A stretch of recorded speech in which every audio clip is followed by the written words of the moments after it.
Bonjour à toutes, bonjour à tous, c'est Peter et aujourd'hui nous allons parler de WandaVision épisode 3. Pas grand chose à dire pour cet épisode malheureusement parce que le format étant de 20-25 minutes, ça manque de consistance pour pouvoir avancer dans l'intrigue. Toutefois j'ai noté 2-3 trucs qui permettent la progression du récit. Je vais en profiter surtout pour faire une théorie sur ce qui se passe vraiment dans WandaVision. L'épisode se passe dans une ambiance années 70, carrément dans les années 70. Wanda est enceinte et donc elle vit sa grossesse en accéléré. Elle accouche pendant l'épisode. J'en avais parlé dans la précédente vidéo. Et l'ambiance années 70 fait que c'est un épisode très... un peu foufou. Les pouvoirs de Wanda déconnent à plein régime à cause du fait qu'elle soit enceinte. Enfin, ils déconnent à plein régime, ils sont amplifiés. Ça donne des scènes un peu folkloriques. Moi, le côté rire forcé plus tête niaise ou grimace un peu débilos, ça l'a pas fait. Ça m'a pas spécialement fait rire. Et comme je disais, le fait est que ce soit un format assez court, ça ne permet pas de... J'ai pas l'impression vraiment qu'on avance vraiment dans le récit. Après, c'est un format sitcom à l'ancienne, c'est-à-dire... à l'ancienne, non, même pas à l'ancienne, mais format sitcom classique, c'est-à-dire des épisodes courts, de 20 minutes, très coloré, avec une ambiance assez bon enfant, où tout est bien qui finit bien, d'apparence, et voilà. Bon, du coup, je vais en profiter pour parler un peu de ma théorie sur la véritable histoire de cette série.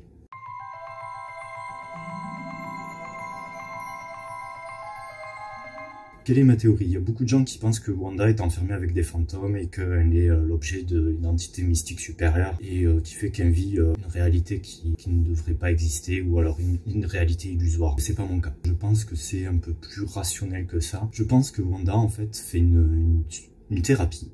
Que Westview, la ville dans laquelle elle est avec Vision, est en fait une ville artificielle qui a été créé par le Sword. Je pense que les habitants de Westview, à l'exception de Géraldine, donc l'afro-américaine que l'on voit dans les 3 premiers épisodes, que ces habitants-là, en fait, ce ne sont pas des fantômes, ce ne sont pas des démons ou des sorcières ou des sorciers, je sais pas quoi. Je pense qu'en fait, ce sont des intelligences artificielles, ce sont des robots, ce qui explique comment ça se fait qu'ils s'adaptent aussi rapidement au changement d'atmosphère.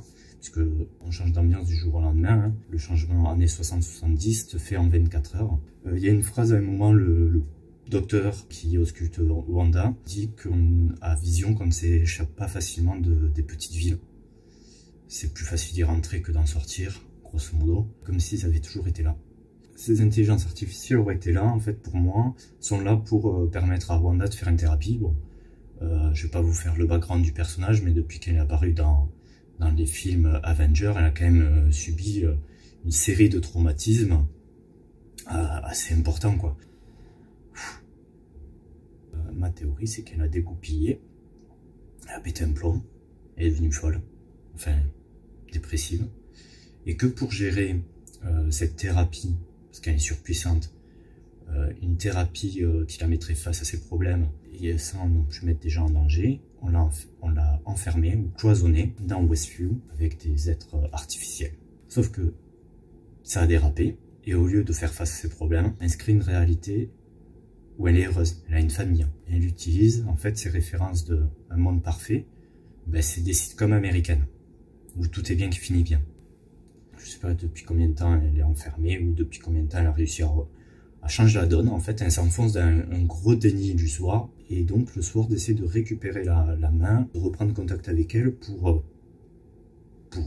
pas pour lui faire du mal, mais pour que ben, tout rentre dans l'ordre, quoi. Et c'est pour ça qu'ils ont envoyé l'afro-américaine Géraldine. Le truc, c'est que Wanda réagit très mal dès qu'on essaie de lui faire un rappel à la réalité. Géraldine, elle se fait expulser, tel un virus se fait expulser par un anticorps, elle se fait expulser hors de la ville. Wanda réagit très mal, quoi. Et elle va, envers et contre tout, protéger la ville, son rêve, contre toute forme de menace qui pourrait détruire ce rêve, cette illusion de vie parfaite. Vision et les enfants sont des êtres non réels. C'est-à-dire que c'est des constructions matérialisées de l'inconscient de Wanda pour qu'elle puisse continuer son fantasme de vie parfaite, le bon époux, les enfants, la jolie maison. Donc le véritable enjeu, ça va être pour les agents du Sword de ramener Wanda dans la réalité, la ramener à la raison, Et Wanda, elle, va lutter envers et contre tout pour préserver son rêve. Et que la personne qui, en fait, essaye de parler avec Wanda via les télés et les radios est en fait peut-être l'initiateur du projet, de cette thérapie, qui essaye d'interagir avec elle. Je pense qu'il va falloir attendre quand même encore l'épisode de cette semaine, le numéro 4, ou la semaine prochaine, le numéro 5, pour avoir plus d'éléments. Et en attendant, dites-moi ce que vous en pensez dans l'espace commentaire. Et voilà. Et moi je vous dis à la semaine prochaine pour le prochain épisode de WandaVision. Ciao.